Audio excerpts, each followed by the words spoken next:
नमस्कार सभी दर्शकों का जनसंपर्क न्यूज़ चैनल में स्वागत है। और इसमें अभी हमारे साथ जुड़े हैं धर्मशाला से पूर्व प्रत्याशी और समाज सेवी राकेश चौधरी जी। नमस्कार। नमस्कार जी। मैं सबसे सर्वप्रथम मैं जनसंपर्क न्यूज़ चैनल का और आप पत्रकार बंधुओं का बहुत बहुत हार्दिक स्वागत करता हूं। और आपके चैनल के माध्यम से आज लोहड़ी का पर्व है, जिसे यहाँ पे बड़े हर्षोल्लास के साथ मनाया जाता है।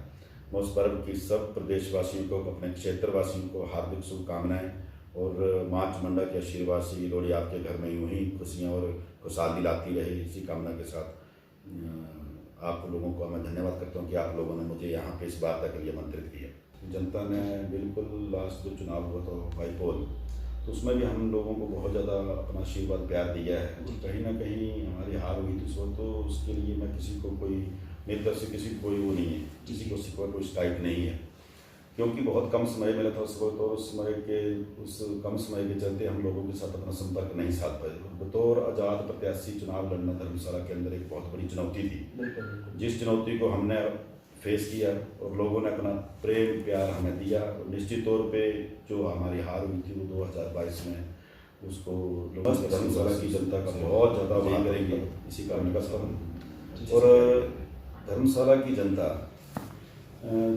जिस तरह से उन्होंने अपना प्यार मुझे एक बेटे के रूप में दिया, उसके लिए मैं उनका सदा आभारी हूँ। और दिल जीतने की बात है तो मैंने नहीं दिल जीते हैं, बस उन्हीं का उन लोगों का प्यार था। और जो surrounding even then Himachal Pradesh के अंदर आज राकेश चौधरी कौन है वो लगभग जनता जानने लगी है। और काफ़ी मतलब दोनों ही जो यहाँ पे सत्तासीन पार्टी रही, कांग्रेस पार्टी और बीजेपी पार्टी, तो उसमें एक आधार बना, वो सारा आधार जो वो जनता की देन है।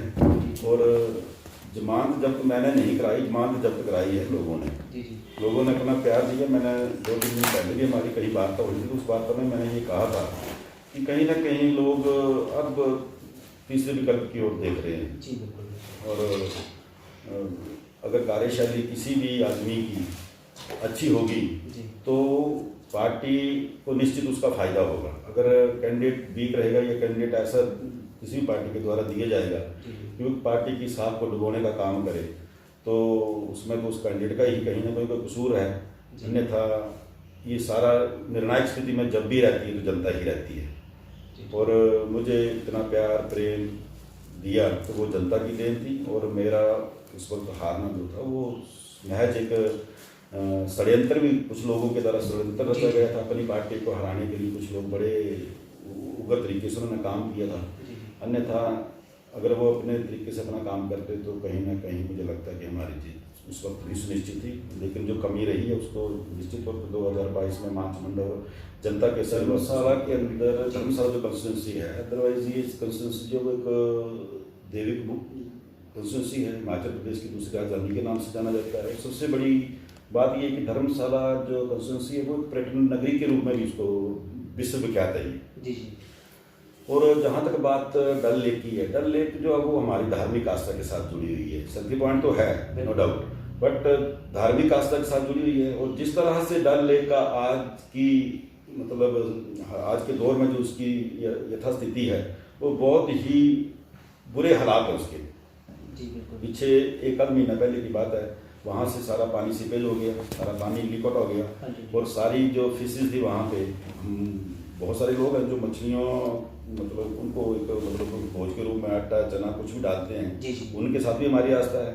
और बरसात के दिनों में एक राधाष्टमी का दिन होता है, जो लोग मतलब धार्मिक आस्था के चलते मणिमहेश तक नहीं पहुंच पाते हैं, वो शाही स्नान के लिए उस झील में मतलब स्नान करने के लिए पहुंचते हैं। बहुत बड़ा मेला लगता है वहाँ पे। लेकिन आज की तारीख में अगर आप डल लेक की तरफ देखें तो वहाँ कीचड़ के बगैर कुछ आपको दिखेगा नहीं।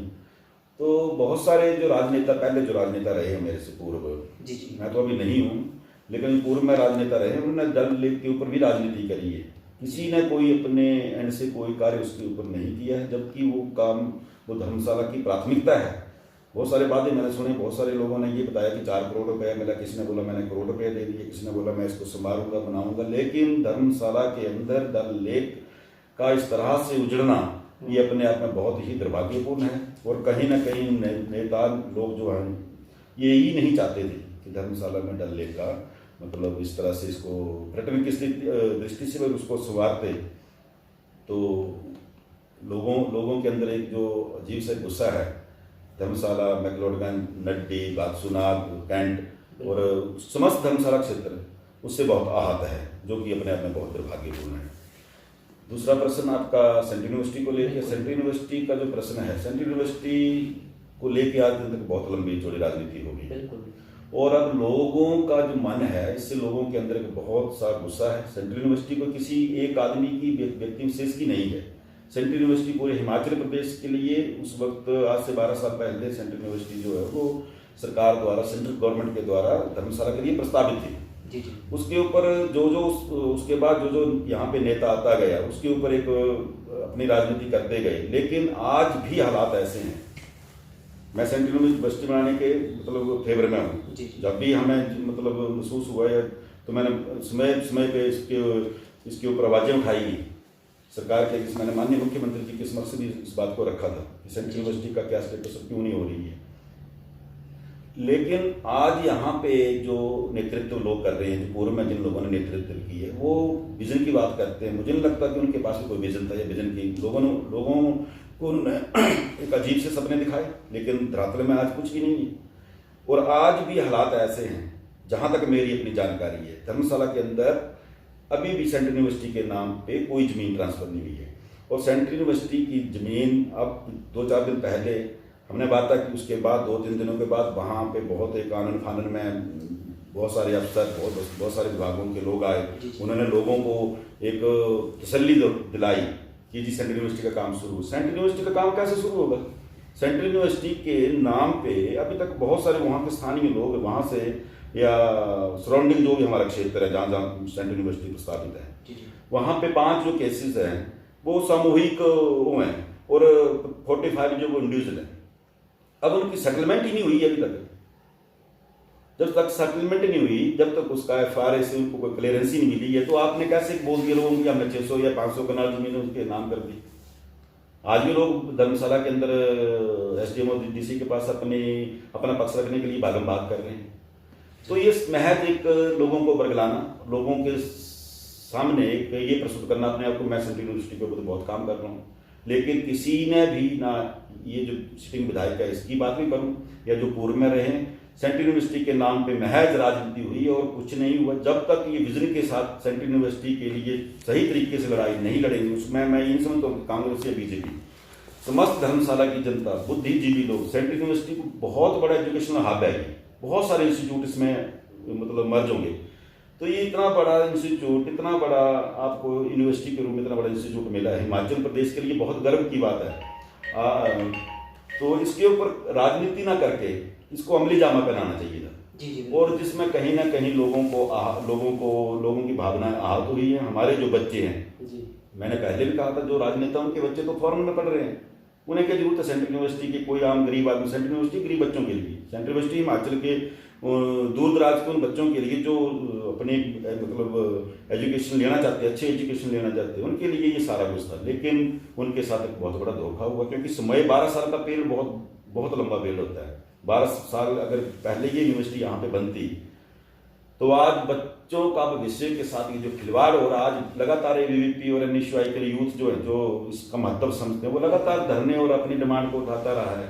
लेकिन आज किसी ने उनकी बात नहीं सुनी है और महज लोगों के साथ अपना झूठ प्रस्तुत करना कि सेंट्रल यूनिवर्सिटी का काम बहुत जल्दी शुरू होगा। कहाँ होगा? सेंट्रल यूनिवर्सिटी के नाम 2-2, 3-3 बार यहाँ पे माननीय मानव संसाधन मंत्री केंद्र के श्री प्रकाश जावड़ेकर जी आए थे 2019 में। उस वक्त विधिवत यहाँ पे भूमि पूजन हुआ था, उस वक्त लोगों की आस जागी थी।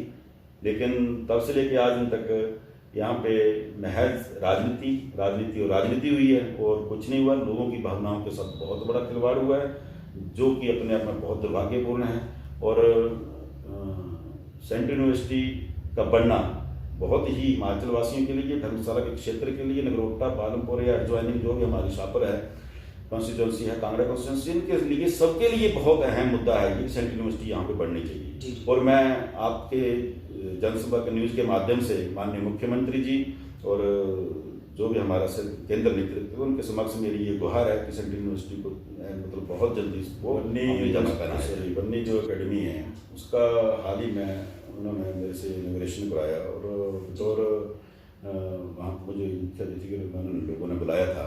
मैं उस इंस्टीट्यूट के जो भी मतलब संचालक हैं, मनीष जी हैं और अतुल जी हैं, उनका मैं दिल से धन्यवाद करता हूँ कि उन लोगों ने एक बहुत अच्छी पहल जिले स्तर पे करी है।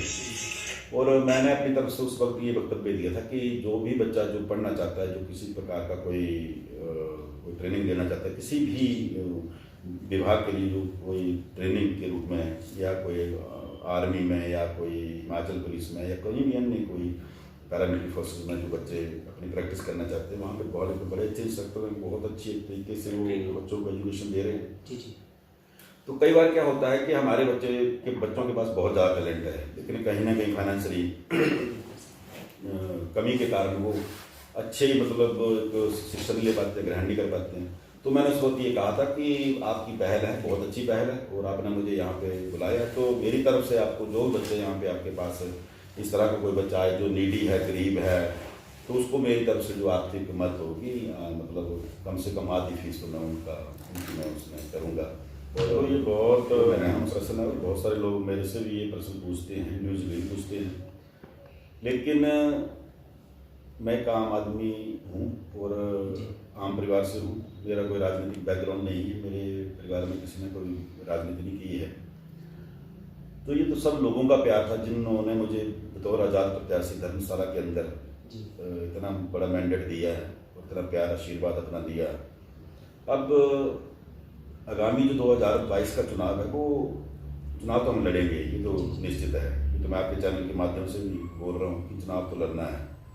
अब किस पार्टी से चुनाव होगा वो मुझे भी खुद मालूम नहीं है, लेकिन जिस तरह से आपका प्रश्न है कि भारतीय जनता पार्टी के साथ आपकी बहुत ज़्यादा नज़दीकी है, ऐसा पता नहीं आप बोल रहे हैं तो पता नहीं कितना सही और कितना गलत है, मुझे हम पता नहीं है। सर बीच में आपको मैं सर रोकना चाहूँगा, क्योंकि हमें सर जो सुनने को मिलता है जनता की तरफ से, क्योंकि हम भी धर्मशाला घूमते रहते हैं, तो हमने भी सुना है कि ये बात कितनी सच है ये तो हम भी नहीं जानते। हमने ये सुना है कि आपने बीजेपी के समक्ष रखा हुआ कि टिकट के लिए 2022 में। नहीं, ऐसा कुछ भी नहीं है। मैंने कभी भी नहीं मतलब किसी को नहीं बोला आज तक, लेकिन बतौर आज़ाद प्रत्याशी इतना बड़ा मैंडेट लोगों ने जो मुझे दिया है, तो लोग मुझे धर्मशाला की एक आस के रूप में दे देते हैं कि आने वाला हमारा भविष्य है। और इसके लिए माननीय मुख्यमंत्री हिमाचल प्रदेश श्री जयराम ठाकुर जी का बहुत ज़्यादा प्यार मिलता है हमें। और कहीं लोग मुझे काम भी बताते हैं तो मैं उनके माध्यम से, और भारतीय जनता पार्टी के अंदर ऐसे नेता हैं जो अच्छे कदावर नेता हैं जो हमारे इस मतलब लोगों की समस्याओं को सुलझाते हैं मेरे माध्यम से। तो और लोगों के बीच है ये बात, लेकिन मैंने एक बात कही है कि निर्णायक स्थिति में हमेशा जनता होती है। और मेरे लिए सबसे मेरी बड़ी टिकट जो मेरी समस्त धर्मशाला की जनता है, जिन्होंने मुझे इतना बड़ा मैंडेट दिया है। और आगामी जो चुनाव है उसमें मैं अभी के जो हमारे हालात है उसमें मैं ये देख पा रहा हूँ कि समस्त समुदायों का, बहुत सारे धर्मशाला में जितने भी लोग हैं, चाहे वो गोरखा समुदाय से हों, चाहे वो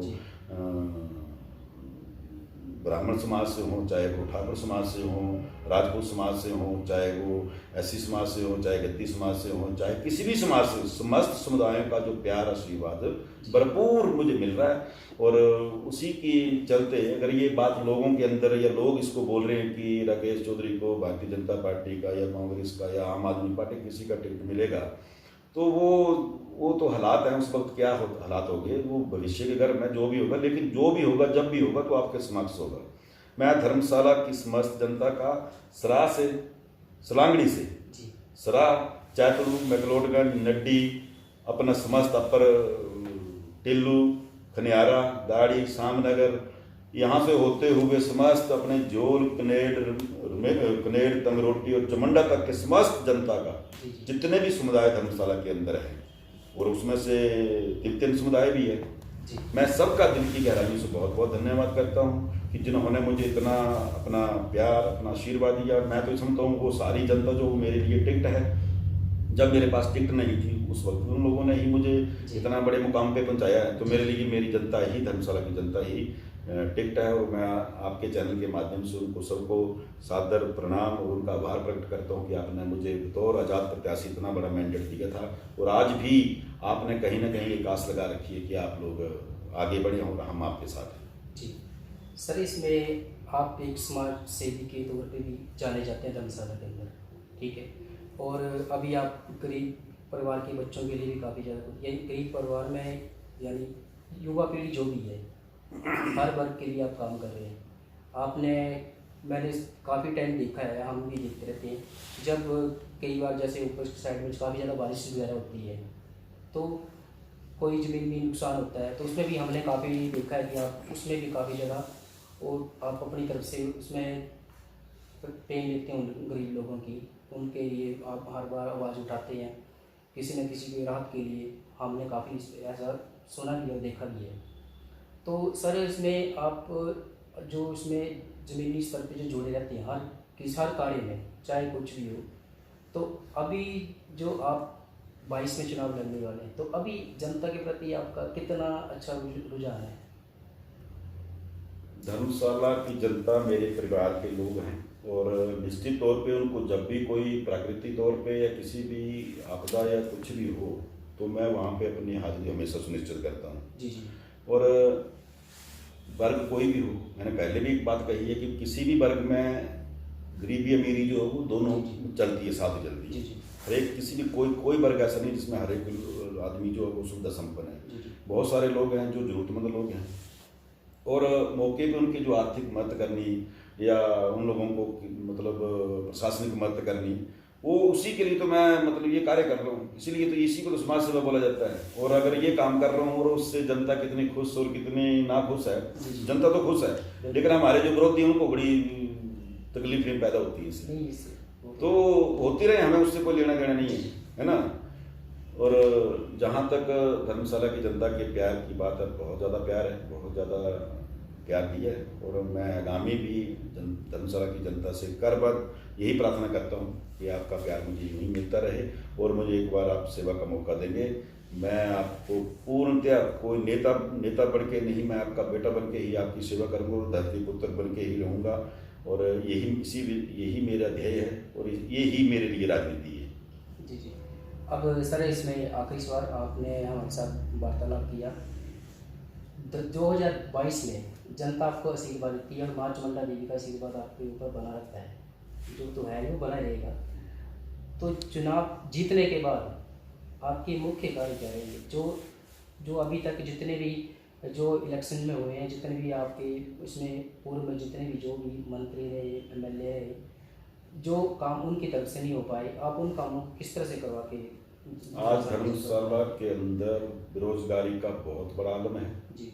बेरोजगारी हमारे लिए प्राथमिकता है कि बेरोजगारी को कैसे रोजगार में कन्वर्ट। कॉर्पोरेशन के अंदर बहुत सारे लोगों को छोटे छोटे दिखते हैं, NOC नहीं मिलना, दुकान के लिए मीटर नहीं लगना, इस तरह की पानी के लिए NOC नहीं मिलना, नक्शे पास नहीं होने, ये जो सारी चीज़ें हमारी प्राथमिकता में हैं जी।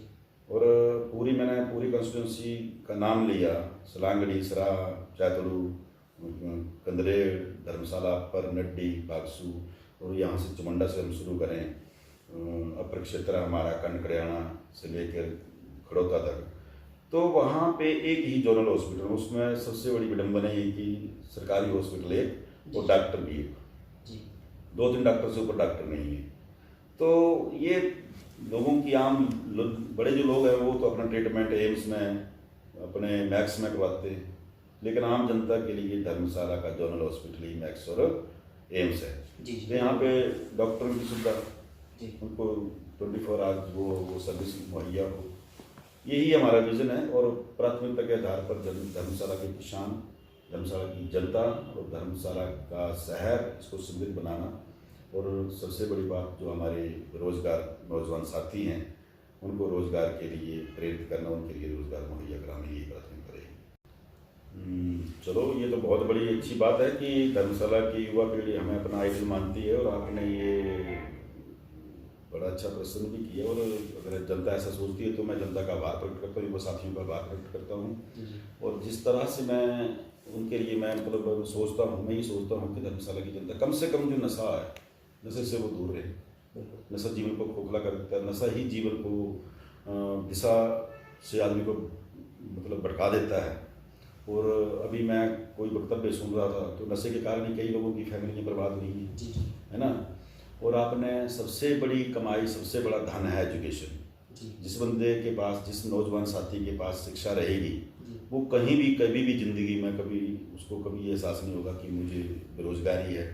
जी सही एजुकेशन, नशा मुक्त रहना और प्यार पूर्वक रहना, यही मेरा संदेश। और अपने से बड़ों की इज्जत करें, मान सम्मान दें उनको, जी जी और पढ़ने लिखने की तरफ ध्यान दें, यही मेरा संदेश है। और इसी के चलते मैं अपने युवा साथियों को यही संदेश देना चाहता हूँ कि वो अपने जीवन में अपने कैसे कामयाबी हासिल करनी है उसके ऊपर ध्यान आने दें। जाने के बाद उसे कुछ धर्मशाला की जनता के लिए संदेश और कुछ जरूरी क्वेश्चन जो जनता ने हमारे समक्ष भी रखे थे और हमने आपसे पूछे और आपने आपके जवाब दिए। आप मेरा सबसे बड़ा सौभाग्य है कि माँ चामुंडा के श्री चरणों में मेरा जन्म हुआ है, और माँ चामुंडा का हमेशा से ही मेरे ऊपर आशीर्वाद रहा है। जी और इस आशीर्वाद की मैं कामना करता हूँ अपनी आखिरी सांस तक। जब तक मैं जीऊँ तब तक माँ चामुंडा अपना आशीर्वाद मेरे ऊपर बनाए रखे। और इसी कामना के साथ मैं माँ भगवती चामुंडा देवी का, आप धर्मशाला की प्रबुद्ध जनता का, नौजवान साथी का, हमारी मातृशक्ति का, जी सबका बहुत दिल से आभार व्यक्त करता हूँ। और सबसे ज़्यादा आभार मैं आप लोगों का करता हूँ, जनसंपर्क न्यूज़ के मेरे साथी ओंकार जी और आप दोनों ही यहाँ पे आए और मुझसे वार्ता की, इसके लिए मैं आपका भी धन्यवाद। और आज लोहड़ी का पर्व है, लोहड़ी के पर्व के ऊपर मैं पुनः धर्मशाला की समस्त जनता को, आपको सबको माँ चामुंडा के आशीर्वाद से आपके घर में सुख शांति, सुख समृद्धि बनी रहे। आप कोरोना का समय है तो उसमें आपने लोगों में, तो आपके चैनल से मैं ये भी बोलना चाहूँगा कि बहुत ज़्यादा जो कोरोना का जो यहाँ पे मतलब एक विस्फोट हुआ है, जी जी तो आपने अपने आप को मतलब बचाना है, अपने परिवार को बचाना है। माँ चामुंडी सबको स्वस्थ लाभ दे, सबकी इच्छा पूर्ति करे और सबको भगवान दीर्घायु दे। माँ चामुंडा के साथ मेरी यही प्रार्थना है। जय हिंद, जय हिंद। बहुत बहुत धन्यवाद सर, आपको 2022 के लिए हार्दिक शुभकामनाएं हमारी टीम की तरफ से। Thank you very much, thank you very much, बहुत बहुत धन्यवाद।